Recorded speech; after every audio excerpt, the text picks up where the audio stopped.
പ്രിയമുള്ളവരെ, ആരാധനയുടെ തിരുസന്നിധിയിലാണ് നമ്മളിരിക്കുന്നത്. ഏകാഗ്രമായ ഭക്തി, ദൈവസ്നേഹം അന്തരാത്മാവിലെ നിറഞ്ഞ് തുളുമ്പുന്ന ഒരു ഭക്തി. പ്രത്യേകിച്ച് നമ്മൾ ക്രിസ്ത്യൻ പേരിൻ്റെ അർത്ഥവും അന്തരാർത്ഥവും എല്ലാം യേശുവെന്ന ഒരു വ്യക്തിയെ മാത്രം അടിസ്ഥാനപ്പെടുത്തി നിൽക്കുന്നതാണ്. അതുകൊണ്ട് ഭക്തി എന്ന് പറഞ്ഞാൽ യേശുവിനെക്കുറിച്ചുള്ള, യേശുവിനോടുള്ള സ്നേഹമാണ് നമ്മൾ ഭക്തിയായിട്ട് കർത്തൃസന്നിധിയിൽ പ്രകടിപ്പിക്കുന്നത്. അപ്പോൾ ഭക്തി വളരെ വലിയ വിഷയമാണ് ശരിക്കും. അതായത് നമ്മൾക്ക് അറിവ് ഉണ്ടാകുന്നത് നല്ല കാര്യമാണ്, പക്ഷേ അറിവൊന്നും വർക്കൗട്ട് ചെയ്യത്തില്ല. ഇപ്പോൾ ആധ്യാത്മികമായ അറിവുകൾ, എന്തുമാത്രം ആൾക്കാർക്ക് ആധ്യാത്മികമായ അറിവുകളൊക്കെ ഉണ്ട്, പക്ഷെ ഇത് വർക്ക് ചെയ്യത്തില്ല. ഇത് വർക്ക് ചെയ്യണമെങ്കിൽ അറിവിന് ആനുപാതികമായ ഭക്തി ഉണ്ടാകണം. ഭക്തി എന്ന് പറഞ്ഞാൽ ഒരു പരമാത്മ പ്രേമം തന്നെയാണ് ശരിക്കും. കർത്താവിനോടുള്ള ആ വ്യക്തിയോടുള്ള അതായത് അദമ്യമായ ഒരു ഇഷ്ടം ശരിക്കും. അതിൽ നിന്ന് ആരാധനയും യേശുവിനോട് നമുക്ക് ഭക്തി വരുമ്പോൾ ആ ഭക്തിയുടെ അടിസ്ഥാനം എന്ന് പറയുന്നത് എപ്പോഴും യേശുവാകുന്ന ഒരു വ്യക്തിയല്ല ശരിക്കും, യേശുവാകുന്ന കർത്താവാണ്. ഭക്തി പ്രകടിപ്പിക്കണം, എപ്പോഴും കാര്യം പറഞ്ഞ് പ്രകടിപ്പിക്കണം. ചില ആൾക്കാർ യേശുവെ കയറി ഫ്രണ്ടെന്നൊക്കെ വിളിക്കും. എനിക്ക് കാലമടയ്ക്ക് അടിക്കാൻ തോന്നും. He's not a friend, our friend. അത് ഒരു തലമാണ്. അത് വെച്ച് കഴിഞ്ഞാൽ അത് അങ്ങനെയൊക്കെ വരാൻ ചിലപ്പോൾ 1000 ആൾക്കാർക്ക് ചിലപ്പോൾ അത് അവർ ആധ്യാത്മികതയുടെ ഏറ്റവും ഉയർന്ന നിലവാരങ്ങളിൽ എത്തിച്ചേരുമ്പോഴാണ് നമുക്ക് ചില സമയത്ത് യേശു നമ്മുടെ ഒരു സതീർത്ഥ്യനായിട്ട് നമുക്ക് അങ്ങനെ നമുക്ക് ഫീൽ ചെയ്യേണ്ടത്. അല്ലാതെ ഇപ്പോൾ ഒരിക്കലും വരത്തില്ലത്. കാര്യം ഇതിനി നിങ്ങളൊരു ഫ്രണ്ടായിട്ട് മാത്രമാണ് യേശുവിനെ കാണുന്നതെങ്കിൽ നിങ്ങൾ കർത്താവിനെ അറിയാതെ മരിച്ചു പോകും. എന്താ കാരണം എന്ന് വെച്ച് കഴിഞ്ഞാൽ ഈശോ ആ വ്യക്തി എന്ന പേര് പോലും,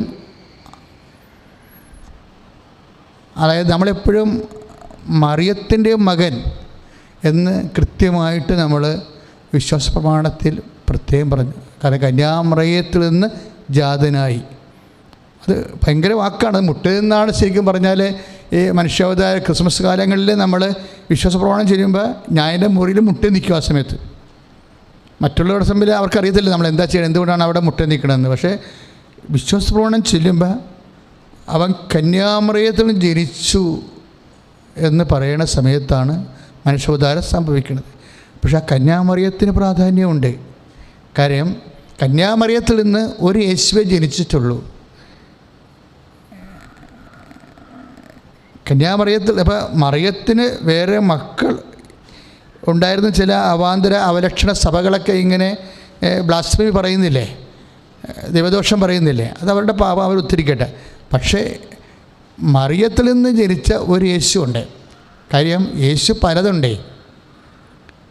യേശുവിൻ്റെ കാലത്ത് തന്നെ യേശു എന്ന പേരുള്ള ഒത്തിരി മനുഷ്യരുണ്ടായിരുന്നു. 10,000 മനുഷ്യർക്ക് യേശു എന്നായിരുന്നു പേര്. പക്ഷേ നമ്മൾ ആരാധിക്കുന്നത് കർത്താവായ യേശു ക്രിസ്തുവിനെയാണ്. ജീസസ് ഐഡൻറ്റിഫൈ ചെയ്യണം ശരിക്കും. നമ്മൾ ആരാധിക്കുന്നത് യേശുവിനെ അല്ല. യേശു അങ്ങനെ ഒത്തിരി യേശു ഉണ്ടായിരുന്നു. അതിലേറ്റവും പെർട്ടിക്കുലർ ജീസസ് ഫ്രം, അതായത് അപമാതാവ് ജനിപ്പിച്ച ഒരു യേശു ഉണ്ട്. അതാണ് വചനം മാംസമായ യേശു. ഈ യേശു പോലും സർവ മഹത്വത്താൽ നിറയുന്ന ആണ് കർത്താവെന്ന് പറയുന്നത്. ദിവ്യകുർബാനയിൽ നമ്മൾ ആരാധിക്കുന്നത് കർത്താവായ യേശു ക്രിസ്തുവിനെയാണ്. പ്രൈസ് ദി ലോർഡ്, ഹല്ലേലൂയ. അത് യേശു കർത്താവാകുന്നത് എപ്പോഴും പാപത്തിന് പരിഹാരം ചെയ്ത് സ്വന്തം ശരീരം കുരിശിൽ പാപത്തിന് പരിഹാരം ചെയ്തതിന് ശേഷം മനുഷ്യൻ്റെ പാപത്തിൻ്റെ വിടുതലിന് വേണ്ടി സ്വയമായി അർപ്പിച്ചതിന് ശേഷം യേശുവിനെ ദൈവം ഉയർത്തും, കർത്താവായിട്ട് ഉയർത്തും. ആ ഉയർപ്പിക്കപ്പെട്ട യേശുവാണ് കർത്താവ്. ആ ഉയർപ്പിക്കപ്പെട്ട യേശുവാണ് കർത്താവ്. ദിവ്യകുർബാനയിൽ ഉയർപ്പിക്കപ്പെട്ട യേശുവിൻ്റെ സാന്നിധ്യമാണ് ആരാധനയ്ക്ക് വിഷയം. സ്തുതിക്കട്ടെ. ഹല്ലേലൂയ. യേശുവേ സ്തോത്രം. യേശുവേ നന്ദി. ഹല്ലേലൂയ ഹല്ലേലൂയ ഹല്ലേലൂയ ഹല്ലേലൂയ. യേശുവേ സ്തുതി. ഹല്ലേലൂയ ഹല്ലേലൂയ ഹല്ലേലൂയ ഹല്ലേലൂയ ഹല്ലേലൂയ ഹല്ലേലൂയ ഹല്ലേലൂയ. യേശു കർത്താവാണെന്നും യേശു ദൈവമാണെന്നും ഞാൻ വിശ്വസിക്കുന്നു, ഞാൻ പ്രഖ്യാപിക്കുന്നു. യേശു കർത്താവാണെന്നും യേശു ദൈവമാണെന്നും ഞാൻ വിശ്വസിക്കുന്നു, ഞാൻ പ്രഖ്യാപിക്കുന്നു. യേശുവേ രക്ഷക, കർത്താവേ നാഥനേ, യേശുവേ രക്ഷക, കർത്താവേ നാഥനേ. യേശു കർത്താവാണെന്നും യേശു ദൈവമാണെന്നും ഞാൻ വിശ്വസിക്കുന്നു, ഞാൻ പ്രഖ്യാപിക്കുന്നു. പരിശുദ്ധ പരമദിവ്യകാരുണ്യത്തിന് എന്നേരും ആരാധനയും സ്തുതിയും പുകഴ്ചയും ഉണ്ടായിരിക്കട്ടെ. പക്ഷേ ഇങ്ങനെ വിശദീകരിച്ച് തരാൻ കാരണം, അതായത് അതുകൊണ്ട് തന്നെ കന്യാമറിയത്തിനെ മാറ്റി നിർത്തിക്കൊണ്ട് യേശുവിനെ ഒരിക്കലും നമുക്ക് എക്സ്പ്ലെയിൻ ചെയ്യാൻ പറ്റത്തില്ല. കാര്യം യേശു കർത്താവായിരിക്കുന്നതും രക്ഷകരായിരിക്കുന്നതിൻ്റെ ബേസ്മെൻറ്റ് പിതാവായ ദൈവം കഴിഞ്ഞാൽ കന്യാമറിയമാണ്. അതുകൊണ്ടാണ് വിശ്വാസ പ്രമാണത്തിൽ നമ്മൾ വ്യക്തമായിട്ട് ഐഡൻറ്റിഫൈ ചെയ്തിട്ടാണ് പ്രഖ്യാപിക്കുന്നത് കന്യാമറിയത്തിൽ നിന്ന് ജനിച്ചു എന്ന് പറയുമ്പോൾ.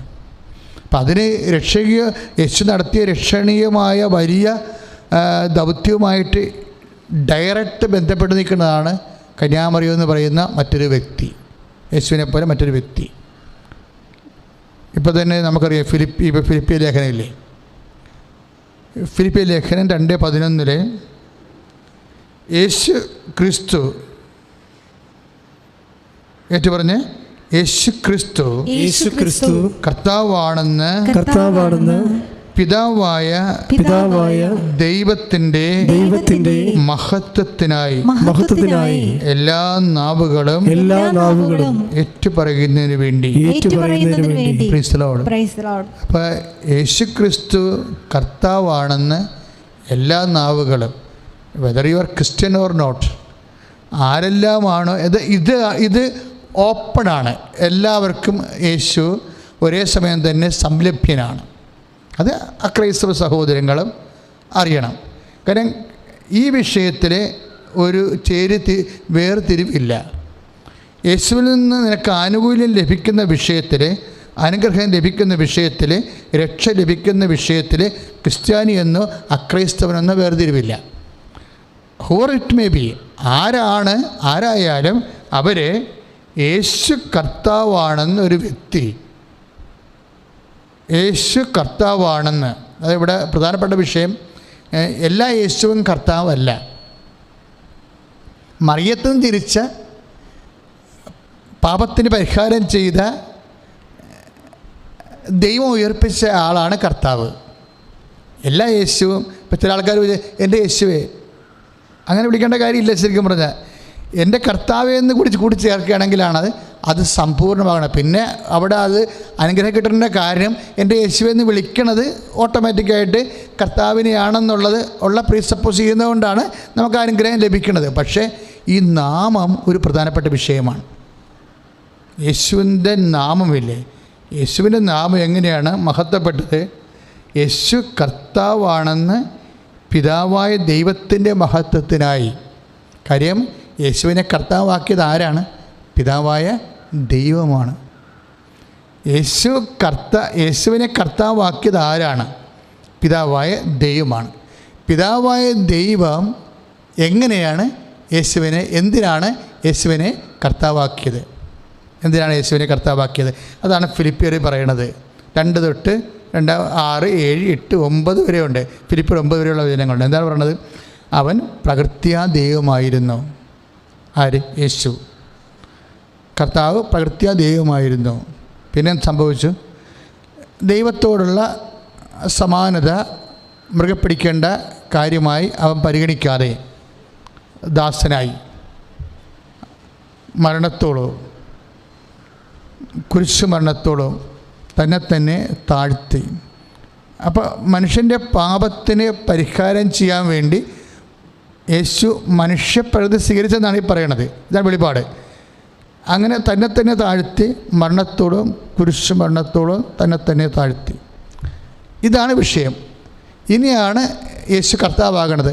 ആകയാൽ 2:9 ഫിലിപ്പിയർ 2:9 ആകയാൽ. അതുകൊണ്ട് എന്തുകൊണ്ടാണ്? യേശു തന്നെ താഴ്ത്തിയത് കൊണ്ട്.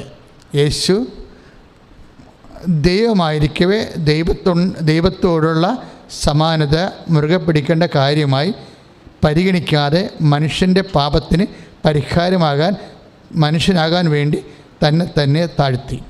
മനുഷ്യപ്രകൃതി പരിഹാരം ചെയ്യാൻ വേണ്ടി തന്നെ നമുക്ക് വേണ്ടി പരിഹാരം ചെയ്യാൻ വേണ്ടി തന്നെ താഴ്ത്തി. എന്തോരം താഴ്ത്തി? കുരിശ് മരണത്തോളം താഴ്ത്തി. അങ്ങനെ കുരിശ് മരണത്തോളം എളിമപ്പെടുത്തി താഴ്ത്തിയത് കാരണം ആകയാൽ. അതാണ് ഫിലിപ്പിയർ 2:9. നിങ്ങൾ ബൈബിൾ വായിക്കണേ, വീട്ടിൽ പോയി ഈ ഭാഗങ്ങളൊക്കെ വായിക്കണേ, എല്ലാം യൂട്യൂബിലുണ്ട്. ആകയാൽ എന്ന് സംഭവിച്ചു, ദൈവം അവനെ അത്യധികം ഉയർത്തി. എന്നിട്ട് സെൻറ്റ് പോൾ, ഒരു പരിശുദ്ധാത്മാവ് സെൻറ്റ് പോളിനോട് പറയും, അത്യധികം ഉയർത്തിയെന്ന് വെച്ചാൽ ഇനി ഒരു ഉയരം ഉണ്ടാവത്തില്ല, അതിൻ്റെ അപ്പുറത്ത് ഉയരമില്ല. അതായത് ഒരു അപ്പനും ഒരു മകനെ ഉയർത്താൻ പറ്റുന്നതിനേക്കാൾ ഉയർത്തി, അത് അത്യധികം ഉയർത്തി. അങ്ങനെ ഉയർത്തിയത് കാരണം ഇനി ഒരു ഉയരമില്ല. ശരിക്കും യേശുവാണ് ഒരു വിശ്വാസിയുടെ അവസാനത്തെ ഉയരം. ഒരു വ്യക്തി വളർന്നാൽ എന്തോരം വളരാം, ഒരു വ്യക്തി ഉയർന്നാൽ എന്തോരം ഉയരാം. ഒരു വ്യക്തിയുടെ മനസ്സിൽ ഉയർച്ചയ്ക്ക് വേണ്ടി കുറിക്കേണ്ട അളവ് ഏതാണ്? അത് യേശുവാണ്. അതാണ് അത്യധികം ഉയർത്തിയെന്ന് പറയുന്നത്. ഒന്ന് പ്രാർത്ഥിച്ചേ. കർത്താവേ, പലതരത്തിൽ ഉയരണമെന്ന് എനിക്ക് ആഗ്രഹമുണ്ട്. പണം നേടി ഉയരാൻ എനിക്ക് ആഗ്രഹമുണ്ട്. വിദ്യാഭ്യാസം നേടി ഉയരാൻ എനിക്ക് ആഗ്രഹമുണ്ട്. എന്നാൽ ഏറ്റവും വലിയ ഉയർച്ച, എത്ര ഉയർന്നാലും ഏറ്റവും വലിയ ഉയർച്ച യേശുവിലേക്കുള്ള ഉയർച്ചയാണെന്ന് എന്നെ തിരിച്ചറിയിച്ച ദൈവമേ, ഞാൻ അങ്ങയെ സ്തുതിക്കുന്നു, ആരാധിക്കുന്നു, അങ്ങേക്ക് നന്ദി പറയുന്നു. സ്തുതിക്കട്ടെ. ഹല്ലേലൂയ, ഹല്ലേലൂയ, ഹല്ലേലൂയ. യേശുവേ ഹല്ലേലൂയ, ഹല്ലേലൂയ. യേശുവേ സ്തുതി. ഹല്ലേലൂയ, ഹല്ലേലൂയ, ഹല്ലേലൂയ, ഹല്ലേലൂയ, ഹല്ലേലൂയ. യേശു വല്ലവൻ, അവൻ വല്ലവൻ, അവൻ ദയയോ എന്നുമുള്ളത്. യേശു വല്ലവൻ, അവൻ വല്ലവൻ, അവൻ ദയയോ എന്നുമുള്ളത്. പെരുവെള്ളത്തിൻ ഇരച്ചിൽ പോലെ സ്തുതിച്ചിടുക നാം അവന്റെ നാമം. പെരുവെള്ളത്തിൽ ഇരച്ചിൽ പോലെ സ്തുതിച്ചിടുക നാം അവന്റെ നാമം. ഹല്ലേലൂയ, ഹല്ലേലൂയ, ഹല്ലേലൂയ, ഹല്ലേലൂയ. മഹത്വവും ജ്ഞാനം സ്തോത്രവും ബഹുമാൻ ശക്തിയും ബലവും യേശുവിന്. ആമേൻ. മഹത്വവും ജ്ഞാനം സ്തോത്രവും ബഹുമാൻ ശക്തിയും ബലവും യേശുവിന്. നമ്മളിപ്പോൾ ഉയർച്ചയെക്കുറിച്ചാണ് സംസാരിക്കുന്നത്, അല്ലേ? എല്ലാവരും ദൈവതിരുസന്നിധിയിൽ വരുന്നതും ഉടമ്പടി ചെയ്യണത് പോലും എന്തിനു വേണ്ടിയാണ്? ഉയർച്ചയ്ക്ക് വേണ്ടിയാണ്. അങ്ങനെ ചെയ്യേണ്ടതെന്നല്ല അതിൻ്റെ അർത്ഥം. പക്ഷെ നിങ്ങൾ അടയാളപ്പെടുത്തുന്ന ഉയർച്ചയില്ലേ, അതിനേക്കാൾ വലിയ ഉയർച്ച യേശുവിൽ സ്വപ്നം കാണണം. ഇപ്പം നിങ്ങൾ ഉയർത്തുന്ന, നിങ്ങൾ IELTS പഠിക്കുമ്പോൾ സ്വാഭാവികമായിട്ട് എനിക്ക് കാനഡയിൽ പോകാൻ പറ്റും, അത് ഉയർച്ചയാണ്. അത് കഴിഞ്ഞിട്ട് അവിടുന്ന് നമുക്ക് ജോലി കിട്ടും, അത് ഉയർച്ചയാണ്. അത് കഴിഞ്ഞ് നമുക്ക് അവിടുന്ന് നാട്ടിൽ വന്ന് കല്യാണം കഴിക്കാം, അത് ഉയർച്ചയാണ്. അത് കഴിഞ്ഞിട്ട് ഫാമിലിയായിട്ട് അവിടെ വിദേശത്ത് പോയി സെറ്റിൽ ചെയ്യാം, അത് ഉയർച്ചയാണ്. അപ്പോൾ ഇങ്ങനെ ഓരോ ഉയർച്ച 1 by 1 ഉയരണമെന്നാണ് നമ്മൾ ആഗ്രഹിക്കുന്നത്. ഇങ്ങനെ ഉയർന്ന് പോയി കഴിഞ്ഞാൽ അവസാനം നമ്മൾ എന്ത് ചെയ്യും? ഈ ഉയർച്ച, എല്ലാ ഉയർച്ചയും താഴേക്ക് വരുന്നത് കാണാം. കാര്യം നമ്മളെ ഉടമ്പടിയുടെ കൗൺസിലിംഗ് വരുമ്പോഴേ ഒത്തിരി വിദേശത്ത് ജോലി ചെയ്യുന്ന ആൾക്കാരെ കൗൺസിൽ ചെയ്യുമ്പോൾ അവർ പറയണത് വെച്ചാൽ ഞങ്ങൾക്ക് നാട്ടിൽ വന്ന് മരിക്കണം, പക്ഷെ ഞങ്ങളുടെ പിള്ളേർ വരത്തില്ല, ഒന്നെന്ന് പറഞ്ഞാൽ വരത്തില്ല. അത് സത്യമാണത്. ഞങ്ങൾക്ക് നാട്ടിൽ വന്ന് മരിക്കണം. കാര്യം ആരെങ്കിലും കുഴിക്കുക വന്ന് 2 സ്വർഗസ്ഥനായ എല്ലാം നാട്ടിലല്ലേ ആളുള്ളൂ. അപ്പോൾ ഞങ്ങൾക്ക് നാട്ടിൽ വന്ന് മരിക്കണം. അപ്പോൾ ഉയർന്നു പോയിട്ട് തിരിച്ചു വരികയാണ്. എല്ലാ പക്ഷികളുടെയും അവസ്ഥ നിലത്തിറങ്ങുമെന്നുള്ളതാണ്. എല്ലാ പക്ഷികളും നിങ്ങൾ നോക്കിയാൽ മതി. ദേശാടന പക്ഷികൾ മാത്രമേ ചിലപ്പോൾ 72 മണിക്കൂറൊക്കെ ഒറ്റ പറക്കൽ പറക്കും. ഒറ്റ പറക്കൽ സൈബീരിയ എന്ന് പറഞ്ഞിട്ട് കുമരകത്ത് വന്ന് ലാൻഡ് ചെയ്യുന്ന പക്ഷികളും അവസാനം ലാൻഡ് ചെയ്യുമെന്ന് നിങ്ങൾ മനസ്സിലാക്കണം. മനസ്സിലായില്ലേ? അതായത് സൈബീരിയയിൽ നിന്ന് മഞ്ഞ് കൂടുമ്പോൾ അവിടെ നിന്ന് രക്ഷപ്പെടാൻ വേണ്ടി അവർ ദേശാടനം ചെയ്യും. ദേശാടനം ചെയ്താലും അവർ എവിടെയെങ്കിലും വന്ന് ആ പക്ഷികൾ ലാൻഡ് ചെയ്തിരിക്കും. അതാണ് എത്ര ഈ ഭൂമിയിലൊരു മനുഷ്യൻ എത്ര ഉയർന്നാലും അവസാനം ലാൻഡ് ചെയ്യും, താഴെ വരും. താഴെ വരാത്ത ഒരു ഉയർച്ചയാണ് യേശുവിലുള്ള ഉയർച്ച. കാര്യം അത് നിത്യത വരെയാണ് ഉയർന്നു പോകുന്നത്. മറ്റു ഉയർച്ചകളൊന്നും വേണ്ടെന്നല്ല, പക്ഷെ മറ്റു ഉയർച്ചകളുടെ നിന്നോന്നതങ്ങളെ നമ്മളെ ബാധിക്കാതിരിക്കാൻ യേശുവാകുന്ന ആത്യന്തിക ഉയർച്ചയെ നമ്മൾ അവലംബിക്കേണ്ടി വരും. ശ്രദ്ധിക്കട്ടെ. ഹല്ലേലൂയ, യേശുവേ സ്തുതി, ഹല്ലേലൂയ, യേശുവേ നന്ദി, ഹല്ലേലൂയ, ഹല്ലേലൂയ, ഹല്ലേലൂയ, യേശുവേ നന്ദി, ഹല്ലേലൂയ, ഹല്ലേലൂയ, ഹല്ലേലൂയ, ഹല്ലേലൂയ, ഹല്ലേലൂയ, ഹല്ലേലൂയ, യേശുവേ നന്ദി, ഹല്ലേലൂയ, ഹല്ലേലൂയ, ഹല്ലേലൂയ, ഹല്ലേലൂയ, ഹല്ലേലൂയ, ജയം ഹല്ലേലൂയ, യേശു കർത്താവ് ജീവിക്കുന്നു. ഹല്ലേലൂയ, ജയം ഹല്ലേലൂയ, യേശു കർത്താവ് ജീവിക്കുന്നു, യേശു കർത്താവ് ജീവിക്കുന്നു. പരിശുദ്ധ പരമദിവ്യകാരുണ്യത്തിന് എന്നേരും ആരാധനയും സ്തുതിയും പുകഴ്ചയും ഉണ്ടായിരിക്കട്ടെ. ഭക്തിക്ക് വേണ്ടി പ്രാർത്ഥിക്കുക. കർത്താവായ ദൈവമേ, ഞങ്ങൾക്ക് വേണ്ടി ക്രൂശിക്കപ്പെട്ടവനെ, ഞങ്ങൾക്ക് വേണ്ടി ക്രൂശിക്കപ്പെട്ടവനെ, ഞങ്ങൾക്ക് വേണ്ടി തിരുവിരാവിൽ മുറിവേറ്റവനെ, ഞങ്ങൾക്ക് വേണ്ടി തിരുവിരാവിൽ മുറിവേറ്റവനെ, ഞങ്ങൾക്ക് വേണ്ടി മുൾക്കിരീടം ചൂടിയവനെ, ഞങ്ങൾക്ക് വേണ്ടി മുൾക്കിരീടം ചൂടിയവനെ, നിന്റെ വിനയത്താൽ, നിന്റെ സമർപ്പണത്താൽ, നിന്റെ പിതാവ് പ്രസാദിച്ച്, നിന്നെ അത്യധികം ഉയർത്തി, എല്ലാത്തിന്റെ ഉപരി ഉയർത്തി, എല്ലാ നാമങ്ങളെക്കാൾ ഉയർത്തി. ആകയാൽ ഞങ്ങൾ എല്ലാ മാലാഖമാരോടും ചേർന്ന് യേശുവേ അങ്ങേ കർത്താവായി അംഗീകരിച്ചുകൊണ്ട് ഞങ്ങളുടെ ആത്മാവ് കൊണ്ട് ശരീരം കൊണ്ട് മനസ്സുകൊണ്ട് ആരാധിക്കുന്നു. ഹല്ലേലൂയ, ഹല്ലേലൂയ, ഹല്ലേലൂയ, യേശുവേ ആരാധന, ആരാധന, ആരാധന. ഹല്ലേലൂയ, ഹല്ലേലൂയ, ഹല്ലേലൂയ, ഹല്ലേലൂയ, യേശുവേ മഹത്വം, മഹത്വം, മഹത്വം. ഹല്ലേലൂയ, ഹല്ലേലൂയ, ഹല്ലേലൂയ, യേശുവേ സ്തുതി, യേശുവേ ആരാധന, ആരാധന, ആരാധന, ആരാധന, ആരാധന, ആരാധന, ആരാധന, ആരാധന. പരിശുദ്ധ പരമദിവ്യകാരുണ്യത്തിന് എന്നേരും ആരാധനയും സ്തുതിയും പുകഴ്ചയും ഉണ്ടായിരിക്കട്ടെ. അച്ഛൻ ഇത്രയും സംസാരിച്ചത് ഭക്തിയെക്കുറിച്ചാണ്. നമ്മുടെ ഭക്തി അടിസ്ഥാനപ്പെടുത്തിയിരിക്കുന്നത് യേശുവിനെ കർത്താവെന്ന് അറിയുന്നതിലൂടെയാണ്. കർത്താവിനെയാണ് നമ്മൾ ആരാധിക്കുകയും ചെയ്യണത്. ഈ കർത്താവിനെ ആരാധിച്ചാണ് നമ്മൾ ഉയർച്ച പ്രാപിക്കുന്നത്. വലിയ ഉയർച്ച ലക്ഷ്യം കണ്ടാൽ പിന്നെ താഴെയുള്ള ഉയർച്ചയ്ക്ക് വേണ്ടി പ്രത്യേകം പരിശ്രമിക്കേണ്ടി വരത്തില്ല. എന്നുവെച്ചാൽ പറഞ്ഞ മനസ്സിലായില്ലേ? വലിയ ഉയർച്ച യേശുവാണ്. ആ വലിയ ഉയർച്ചയെ ലക്ഷ്യം കണ്ടാൽ പിന്നെ നമ്മുടെ ജോലി, വീട്, വിവാഹം എല്ലാം ഓട്ടോമാറ്റിക്കായിട്ട് സംഭവിക്കുന്ന കാര്യങ്ങളാണ്. വലിയ ഉയർച്ച സ്വപ്നം കണ്ട് വലിയ ഉയർച്ച അടിസ്ഥാനപ്പെടുത്തി കഴിഞ്ഞാൽ അതിനുവേണ്ടി പരിശ്രമിക്കുമ്പോൾ ചെറിയ ഉയർച്ചകൾ വന്നു ചേരുന്നതാണ്. അതുകൊണ്ടാണ് കർത്താവ് പറയണത്, ആദ്യം നിങ്ങൾ ദൈവരാജ്യം അതിന് നീതി അന്വേഷിക്കണം, ബാക്കിയുള്ളത് ചേർത്ത് നൽകപ്പെടും. Price the Lord. ഇപ്പോൾ 6:33 മത്തായി ശ്രീയുടെ സുവിശേഷം ഇതാണ്. വലിയ ഉയർച്ച സ്വപ്നം കണ്ടാൽ അതിന് ഓട്ടോമാറ്റിക്കായിട്ട് നിങ്ങളുടെ ജോലി, വീട്, വിവാഹം, ചെറിയ ഉയർച്ചകളെല്ലാം ആ പാക്കേജിൽ ഉൾച്ചേർന്നിരിക്കുന്നതാണ്. നമ്മൾക്ക് വരുന്ന ഒരു ചെറിയ ആധ്യാത്മിക പിശക് നമ്മൾ ചെറിയ ഉയർച്ച മാത്രം ലക്ഷ്യം വെക്കുന്നു എന്നുള്ളതാണ്.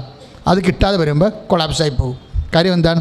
നമുക്ക് വലിയ ഉയർച്ച എത്തിപ്പിടിക്കാനുള്ള ശേഷിയുണ്ട്, ശേഷിയുണ്ട്. അതിന് നിങ്ങളെ പരിശുദ്ധാത്മാവ് സഹായിക്കും.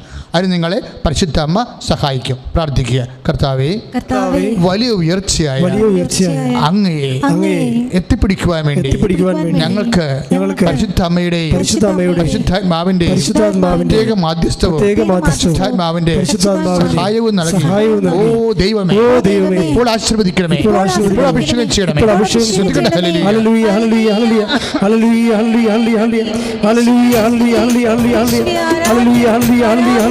യേശുവേ ആരാധന ആരാധന ആരാധന. ഹല്ലേലൂയ ഹല്ലേലൂയ ഹല്ലേലൂയ ഹല്ലേലൂയ.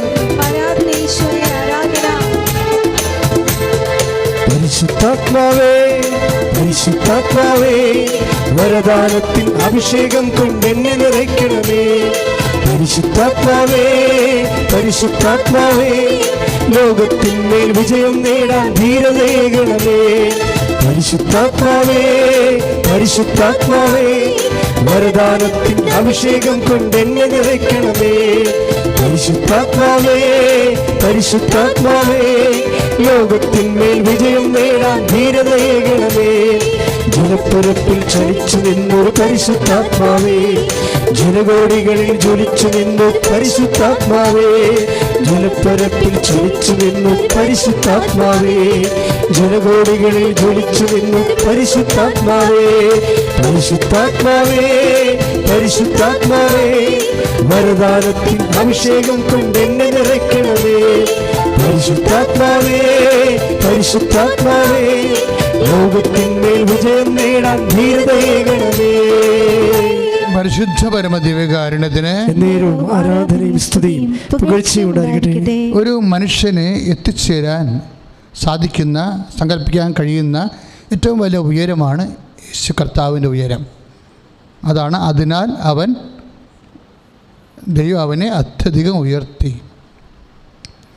എല്ലാ നാമങ്ങളെക്കാൾ ഉന്നതമായ നാമം അവിടുത്തേക്ക് നൽകി.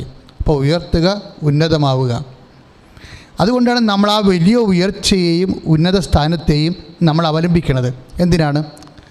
അതിനുവേണ്ടി പരിശ്രമിച്ച് കഴിയുമ്പോൾ അതിൻ്റെ ഉള്ളിലുള്ളതാണ് ചെറിയ ഉയർച്ചകളെല്ലാം.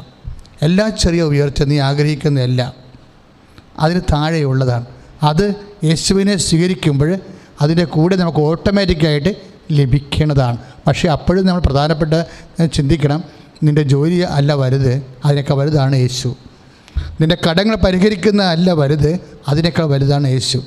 നിൻ്റെ കടങ്ങൾ പരിഹരിക്കുന്നതിനേക്കാൾ വലുതാണ് യേശുവെന്ന് പരിശുദ്ധാത്മാവ് നിനക്ക് തോന്നിച്ചു കഴിഞ്ഞാൽ കൃപാസനത്തിൻ്റെ ഈ മണ്ണിൽ വെച്ച് നിൻ്റെ കടം എഴുതി തള്ളപ്പെടും.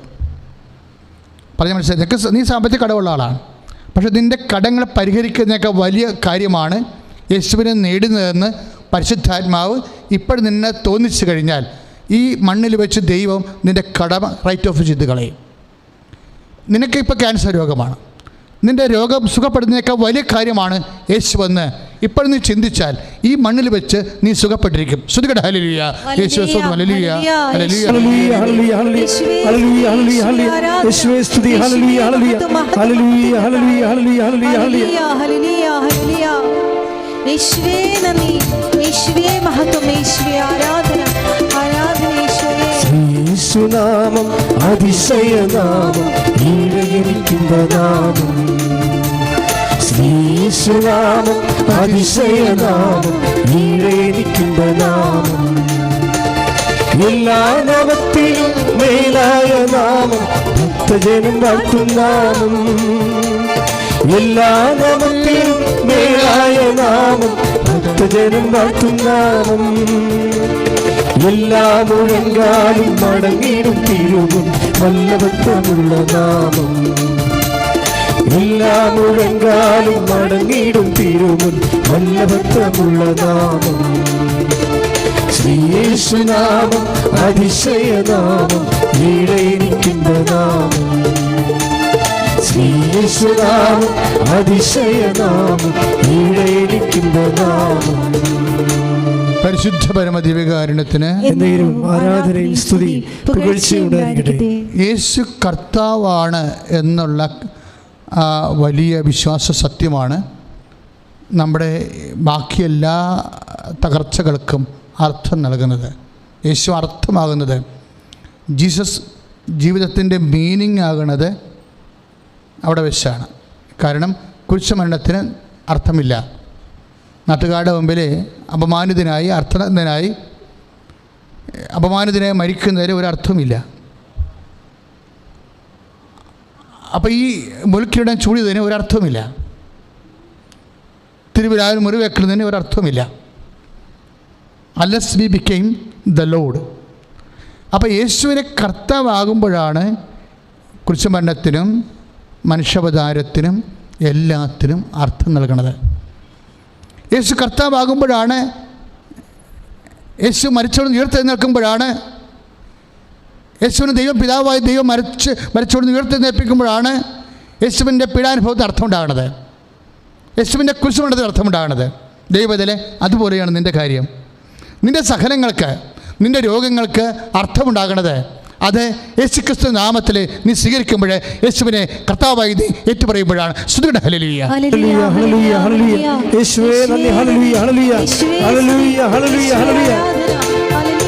യേശു കർത്താവാണെന്നും യേശു ദൈവമാണെന്നും ഞാൻ വിശ്വസിക്കുന്നു, ഞാൻ പ്രഖ്യാപിക്കുന്നു. യേശു കർത്താവാണെന്നും യേശു ദൈവമാണെന്നും ഞാൻ വിശ്വസിക്കുന്നു, ഞാൻ പ്രഖ്യാപിക്കുന്നു. യേശുവേ രക്ഷകാ, കർത്താവേ നാഥനേ, യേശുവേ രക്ഷകാ, കർത്താവേ നാഥനേ. ഇപ്പം നിൻ്റെ രോഗങ്ങൾ അല്ലെങ്കിൽ നിൻ്റെ ബിസിനസ് ഇപ്പം തകർന്നിരിക്കുകയാണെന്ന് വിചാരിച്ചോ. അപ്പം അതിൻ്റെ തകർച്ച, ഈ തകർച്ചയെ നമ്മൾ അതിജീവിക്കുന്നത് യേശുവിനെ കർത്താവായിട്ട് അംഗീകരിക്കുന്നതിലൂടെയാണ്. നീ യേശുവിനെ കർത്താവായിട്ട് അംഗീകരിക്കുമ്പോൾ നീ ആരുടെ കരമാണ് ഗ്രഹിക്കുന്നത്? ലോകത്തെ ജയിച്ചവൻ്റെ കരമാണ്. ലോകത്തെ ജയിച്ചവൻ്റെ കരമാണ് നീ വിശ്വാസത്താൽ യേശുവിനെ കർത്താവായി അംഗീകരിക്കുന്നതിലൂടെ ഗ്രഹിക്കുന്നതെങ്കിൽ നിന്നെ ആർക്ക് പരാജയപ്പെടുത്താൻ കഴിയും? ഒന്നിനുമേ നിന്നെ പരാജയപ്പെടുത്താൻ കഴിയില്ല. കാരണം നീ കരം ഗ്രഹിച്ചിരിക്കുന്നത് ലോകത്തെ ജയിച്ചവൻ്റെതാണ്. ശ്രുതിയുടെ ഹല്ലേലൂയ. ഹല്ലേലൂയ ഹല്ലേലൂയ ഹല്ലേലൂയ ഹല്ലേലൂയ ഹല്ലേലൂയ. യേശുവേ നന്ദി. ഹല്ലേലൂയ ഹല്ലേലൂയ ഹല്ലേലൂയ ഹല്ലേലൂയ ഹല്ലേലൂയ. യേശുവേ ഹല്ലേലൂയ ഹല്ലേലൂയ. യേശുവേ നന്ദി. നീ സൃഷ്ടാവാണെന്നും നീ അധിപതിയാണെന്നും ഞാൻ വിശ്വസിക്കുന്നു, ഞാൻ പ്രഖ്യാപിക്കുന്നു. നീ സൃഷ്ടാവാണെന്നും നീ അധിപതിയാണെന്നും ഞാൻ വിശ്വസിക്കുന്നു, ഞാൻ പ്രഖ്യാപിക്കുന്നു. യേശുവേ രക്ഷകാ, കർത്താവേ നാഥനേ, യേശുവേ രക്ഷകാ, കർത്താവേ നാഥനേ. യേശു കർത്താവാണെന്നുള്ളതാണ് വിശ്വാസത്തിൻ്റെ ആണിക്കല്ലെന്നുള്ളത്. അതാണ് ഞാൻ എന്തിനാണ് നിങ്ങളോട് ഈ വിഷയം സംസാരിക്കണമെന്ന് ചോദിച്ചാൽ, ഇതാണ് ഞാൻ രാവിലെ പ്രാർത്ഥിച്ചുകൊണ്ടിരുന്നപ്പോൾ കർത്താവ് എനിക്ക് നൽകിയ സന്ദേശം. അതാണ് ഞാൻ നിങ്ങളെ കൈമാറുന്നത്. നിങ്ങൾക്കിതുകൊണ്ട് വല്ലാത്ത ഗുണം ചെയ്യും, അതെനിക്ക് നല്ലതായിട്ട് അറിയാം. പക്ഷേ ഈ യൂട്യൂബിൽ വീണ്ടും നിങ്ങൾ ഈ ടോക്ക് വീണ്ടും കേട്ടുകൊണ്ടേയിരിക്കണം. അപ്പോഴെന്താണ് പരിശുദ്ധാത്മാവ് ഉദ്ദേശിക്കുന്നതെന്നും നിങ്ങൾ ഇന്ന് കാണുന്ന നിങ്ങളുടെ വിഷമസന്ധികളിൽ നിന്ന് നിങ്ങൾ അതിജീവിക്കും. നിങ്ങൾ മനസ്സുകൊണ്ട് പറയണം. അതായത് ഇപ്പോൾ തന്നെ എന്താണ് പറയണത്? ഈ രക്ഷ നമ്മൾ സ്വന്തമാക്കുന്നത് എങ്ങനെയാണ്? യേശു കർത്താവാണെന്ന് നമ്മൾ അധരം കൊണ്ട് ഏറ്റു പറയുമ്പോഴാണ്. അതാണ് നമ്മൾ ചെയ്യണത്. സിമ്പിളാണിത് വളരെ. ഇതിന് ടെക്നിക്കലായിട്ട് ഒന്നും പഠിക്കേണ്ട കാര്യമില്ല. നിൻ്റെ ചുണ്ട് കൊണ്ട് പറയണം, യേശു കർത്താവാണ്. ഇങ്ങനെ ഒരു 10-100 പ്രാവശ്യം പറയണം, യേശു കർത്താവാണ്. ഇപ്പോൾ ഒരു ക്യാൻസർ പേഷ്യൻറ്റിനെ ഞാൻ കണ്ടിപ്പോഴ് അവരും പറയണം, യേശു കർത്താവാണ്. ഹൃദയത്തിൽ ഇങ്ങനെ പറയണം. ഒരു 10-500 പ്രാവശ്യം പറഞ്ഞു കഴിയുമ്പോൾ പരിശുദ്ധാത്മാവ് നിറയും. കാര്യം വെച്ചാൽ നിൻ്റെ വിശ്വാസത്തിൻ്റെ ലെവൽ അനുസരിച്ച് കൊണ്ട് വിശ്വാസത്തിൻ്റെ ലെവൽ കറക്റ്റ് ചെയ്യാൻ പറ്റുന്ന ഒരു സൊല്യൂഷനാണിത്. യേശു കർത്താവാണ്. ഓരോ ശ്വാസം എടുക്കുമ്പോൾ യേശു കർത്താവാണ്. യേശു കർത്താവാണ്. ഇപ്പോൾ ബാങ്കിലോട്ട് നിങ്ങനെ വിളിപ്പിച്ചിരിക്കുകയാണ്, ജപ്തി ചെയ്യാൻ വേണ്ടി തീരുമാനിച്ചിരിക്കുകയാണെന്ന് പറയുമ്പോഴും നിങ്ങൾ പറയണം യേശു കർത്താവാണ്. അപ്പോൾ ഈ രോഗങ്ങൾ കൊറോണ വന്ന ആൾക്കാരാണ് ഇത് കേട്ടുകൊണ്ടിരിക്കണമെങ്കിലും അവിടെ ശ്വാസം വെന്റിലേറ്ററിലാണെങ്കിൽ ഒരു ഓർമ്മയുണ്ടെങ്കിലും അവർ പറയണം യേശു കർത്താവാണെന്ന്. കാര്യം എന്താണ്? കൊറോണ കർത്താവല്ലെന്ന് അതിൻ്റെ അർത്ഥം. യേശു കർത്താവാണെന്ന് പറയുന്ന നിമിഷം തൊട്ട് ബാക്കി ഒന്നും കർത്താവല്ലാതായി മാറും. പറഞ്ഞ മനസ്സിലായില്ലേ? യേശു കർത്താവാണെന്ന് നീ അധരം കൊണ്ട് ഏറ്റു പറയുന്ന നിമിഷം തൊട്ട് ബാക്കി ഒന്നും കർത്താവല്ലാതായി മാറും. കാര്യം യേശുവിൻ്റെ കൂടെ ആർക്കും നിൽക്കാൻ പറ്റത്തില്ല, വേറെ കർത്താക്കന്മാർക്ക് ആർക്കും നിൽക്കാൻ പറ്റത്തില്ല. രണ്ടാമത്തെ, യേശു കർത്താവാണെന്ന് ഇഫക്റ്റ് വരുത്തുന്നത് എങ്ങനെയാണ്? റോമ 10:9 അനുസരിച്ചുണ്ട് ദൈവം, അതാണ് അവിടെ പിതാവ് ദൈവം വരുന്നുണ്ട്, ദൈവം അവനെ മരിച്ചവളെന്ന് ഉയർപ്പിച്ചു. കാര്യം ഈ ലോകത്തിൽ മനുഷ്യനെ സംഭവിക്കാവുന്ന ഏറ്റവും വലുത് സംഭവം എന്താ? മാക്സിമം എന്താ? ചിലക്ക് വരും, എന്നാ കാണിക്കാനാണ്, കൂടി പോയി ചത്തുപോകും, അതല്ലേ ഉള്ളൂ, ഇന്ന് ചത്താൽ നാളെ ചാകണ്ട എന്നാണ് മനുഷ്യൻ പറയുന്നത്. അപ്പോൾ ഈ മനുഷ്യനോട് ഈ പ്രപഞ്ചത്തിൽ സംഭവിക്കാൻ സാധ്യതയുള്ളത് മരണമാണ്. ഈ മരണത്തെയും ജയിക്കുമ്പോഴാണ് യേശു കർത്താവാകുന്നത്. അതുകൊണ്ടാണ് റോമ 10:9 പറയണത് യേശു കർത്താവാണെന്ന് അധരം കൊണ്ട് ഏറ്റു പറയുകയും, പിന്നെന്താണ് രണ്ടാമത്തെ എന്താണ്? ദൈവം ഏറ്റു പറഞ്ഞേ, ദൈവം എല്ലാവരും പറ, ദൈവം അവനെ മരിച്ചവരിൽ നിന്ന് ഉയർപ്പിക്കുകയും ചെയ്തു. അങ്ങനെ പറയുമ്പോഴാണ് യേശു നേടിയെടുത്ത രക്ഷ നമ്മൾക്ക് അവകാശമായി മാറുന്നത്. യേശു എല്ലാ മേഖലകളിലുമാണ്, ഭൗതികവും ആത്മീയവുമായ എല്ലാ മേഖലകളിലെയും കർത്താവാണവൻ. അപ്പോൾ അതായത് നമ്മൾ ഈ മരം അറിയാതെ കൊടിയിട്ടിട്ട് ഒരു കഥയുമില്ല. നിങ്ങൾ കൃത്യമായിട്ട് വാട്ട് ഈസ് ഹാപ്പനിങ് എന്ന് ചോദിച്ചു കഴിഞ്ഞാൽ ദൈവം സമസ്തവും അല്ലേ? ഇപ്പം ദൈവം സമസ്തവും അവൻ്റെ പാദത്തിൻ്റെ കീഴിലാക്കിയിരിക്കുന്നു.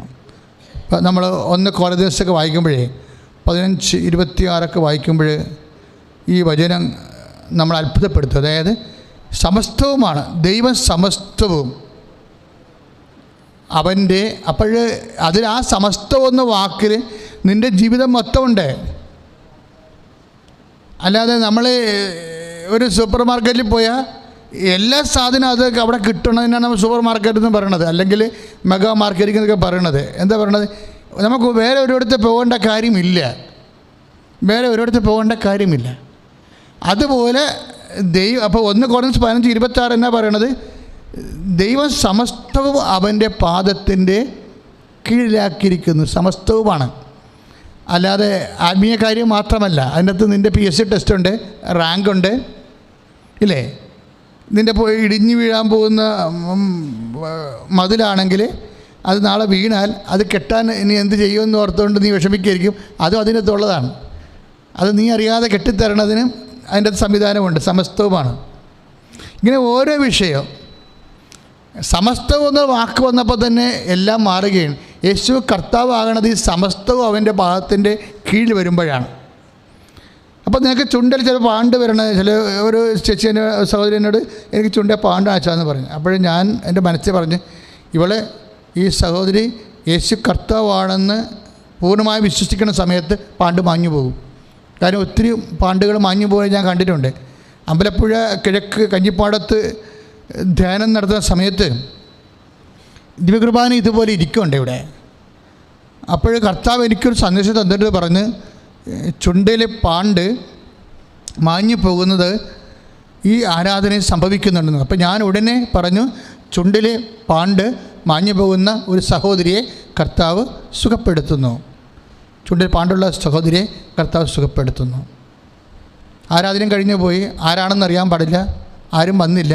പക്ഷേ പിറ്റേ ദിവസം അമ്പലപ്പുഴ ഞാൻ എൻ്റെ ഇരിക്കുന്ന പള്ളിയിൽ ഒരു മോള് വന്നു, റൂബി എന്ന് പറയുന്ന മോള് വന്നിച്ചും പറഞ്ഞ്, അച്ഛാ ഇത് കണ്ടച്ചാ, ഞാൻ കണ്ണാടി പോയി, എനിക്ക് 10-22 വർഷമായിട്ട് ചുണ്ട് മുഴുവൻ വെളുത്തിരിക്കുന്ന ആളാണ്. പക്ഷേ എനിക്കറിയത്തില്ല, അങ്ങനെ സന്ദേശം വന്നതുകൊണ്ട് എനിക്കായിരിക്കും അതിലായിരിക്കും, എന്നാലും നോക്കിയേക്കാം എന്ന് പറഞ്ഞുകൊണ്ട് കണ്ണാടി നോക്കിയപ്പോൾ പാണ്ട് കാണാനില്ല. ഇതാണ് സംഭവം. അപ്പോൾ നിൻ്റെ ചുണ്ടേ പാണ്ടാണെങ്കിലും അത് ഈ സമസ്തം എന്നുള്ള പാക്കേജിലുള്ളതാണ്. വചനം എന്തുകൊണ്ടാണ് ഈ ആൾക്കാർ വചനം ചുമന്നുകൊണ്ട് നടക്കുന്നത്? എന്തുകൊണ്ടാണ് ഈ ആൾക്കാർ വചനം ചുമന്നുകൊണ്ട് നടക്കുന്നത്? അതായത് ഈ വചനം ഒരിക്കലും അനുഭവിച്ചു കഴിഞ്ഞാൽ ദൈവം ആരാണെന്ന് നീ അറിയും. അതുകൊണ്ടാണ്. അപ്പോൾ ഈ നിൻ്റെ ചുണ്ടേപ്പാണ്ട് ചിലപ്പോൾ നിനക്ക് മാത്രമേ പ്രാധാന്യം ഉണ്ടാകത്തുള്ളൂ. പക്ഷേ കർത്താവ് എന്താ പറയണത്? അത് പ്രശ്നമായിരിക്കണത് നിൻ്റെ ഭർത്താവിന് മാത്രമാണ്. നിൻ്റെ ചുണ്ടേ പാണ്ട് കാണുന്നത്, നിന്നെ കൊണ്ടു നടക്കണതും എല്ലാം നിൻ്റെ ഭർത്താവിനായിരിക്കും അത് പ്രശ്നമെന്ന് നീ പറയും. പിന്നെ നിനക്കും മക്കൾക്കും പ്രശ്നമാവും. മക്കൾ പറയും അമ്മ PTA മീറ്റിങ്ങിന് വരണ്ടെന്ന് പറയും, ആൻറ്റി വന്നാൽ മതി എന്ന് പറയും. പോരെ. പിള്ളേർ പറയും നേരത്തെ മുഖത്ത് നോക്കി നമ്മുടെ പറയും ഒരു പ്രശ്നമുണ്ട്, അമ്മ PTA മീറ്റിങ്ങിന് വരണ്ട, ആൻറ്റി വന്നാൽ മതി എന്ന് പറയും. പണ്ടത്തെ പിള്ളേർ പറയത്തില്ല, മനസ്സിലേ വെക്കത്തില്ലായിരുന്നു. ഇപ്പം അങ്ങനെയല്ല. ഇപ്പം മുഖത്ത് നോക്കി പിള്ളേർ പറയും, നമ്മുടെ അടുത്ത് പറയും. അപ്പോൾ നമുക്ക് സങ്കടം വരും. കുഞ്ഞുങ്ങൾക്ക് പോലും എന്നെ വേണ്ട എന്ന് പറയും. അപ്പം നിനക്ക് പ്രശ്നം, നിൻ്റെ ചുണ്ടേപ്പാണ്ട് നിനക്ക് പ്രശ്നം, നിൻ്റെ ഭർത്താവിന് പ്രശ്നം, നിൻ്റെ 2 മക്കൾക്കും പ്രശ്നം. വേറെ ആർക്കും ഇവിടെ പ്രശ്നമില്ല. പക്ഷെ കർത്താവിനത് പ്രശ്നമാണ്. നിൻ്റെ പ്രശ്നം ആർക്കാണ് പ്രശ്നമായിരിക്കുന്നത്? നിൻ്റെ ഏറ്റവും അടുത്ത മനുഷ്യർ, ബന്ധുക്കൾ ഒഴിച്ച് ബാക്കി ആരാണ് പ്രശ്നമായിരിക്കുന്നത്? അയാളുടെ പേര് യേശു എന്നായിരിക്കും. അപ്പോൾ യേശുവിനെല്ലാം പ്രശ്നമാണ്. ദൈവം സമസ്തവും അവൻ്റെ പാദത്തിൻ്റെ കീഴിലാക്കിയിരിക്കണമെന്ന് പറയുമ്പോൾ നിൻ്റെ സമസ്തവും പാദത്തിൻ്റെ കീഴിലാക്കാൻ വേണ്ടിയാണ് ദൈവം മനുഷ്യ അവതാരം ഏറ്റെടുത്തത്. എന്തിനാണ് ഈ മനുഷ്യാവതാരം ഏറ്റെടുത്തതെന്ന് പറയുമ്പോൾ നമ്മളോർക്കും പാപത്തിന് പരിഹാരം ചെയ്യാൻ വേണ്ടിയാണെന്ന്. പക്ഷേ സത്യമായിട്ടും അതൊരു പകുതി കാര്യമാകുന്നുള്ളൂ. മനുഷ്യ അവസ്ഥയെ മുഴുവനായിട്ടാണ് യേശു ഏറ്റെടുത്തത്. Man, your faith is great എന്നൊക്കെ രക്തസ്രാവക്കാരോട് പറഞ്ഞ എന്താ കാര്യം? അവളുടെ രക്തസ്രാവം അവളുടെ വേദനയാണ്. അവൾ 12 കൊല്ലമായി നരകിക്കുന്നുണ്ട്. അവളുടെ നരകത്തെ അവൻ ഏറ്റെടുത്തു. യേശുക്രിസ്തു എന്തൊരു മനുഷ്യ അവതാരം ചെയ്തെന്ന് ചോദിച്ചു കഴിഞ്ഞാൽ നിൻ്റെയും എൻ്റെയും നരകത്തെ ഏറ്റെടുക്കുവാൻ. ശ്രുതികട ഹല്ലേലൂയ. യേശു ഹല്ലേലൂയ. യേശുവേ നന്ദി. ഹല്ലേലൂയ ഹല്ലേലൂയ ഹല്ലേലൂയ ഹല്ലേലൂയ ഹല്ലേലൂയ ഹല്ലേലൂയ. യേശുവേ നന്ദി. ഹല്ലേലൂയ ഹല്ലേലൂയ ഹല്ലേലൂയ ഹല്ലേലൂയ ഹല്ലേലൂയ ഹല്ലേലൂയ ഹല്ലേലൂയ. യേശുവേ സ്തുതി. ഹല്ലേലൂയ ഹല്ലേലൂയ